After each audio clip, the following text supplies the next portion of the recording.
Alright everybody, in this tutorial I'll be showing you the procedure to manage notifications in Netflix. If you want to manage notification in Netflix, you could do this from the app itself, or maybe you could use the settings as well. Now if you want to use the app itself, then you could open the Netflix application. You could use a browser version or an app itself, and then you want to come to the home page and click on the gear icon from the home page and go to notifications.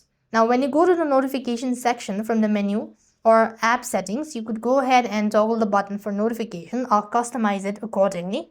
Apart from it, you could also do this in the app or the mobile device. So long press the Netflix app, go to the app info icon, click on notification and make sure to toggle the button for notification. And this is how you could manage notification in Netflix. And likewise, you could also customize it accordingly, and that's the way. I hope the video was helpful. Make sure to like, share and subscribe. Thank you for watching. See you in our next video.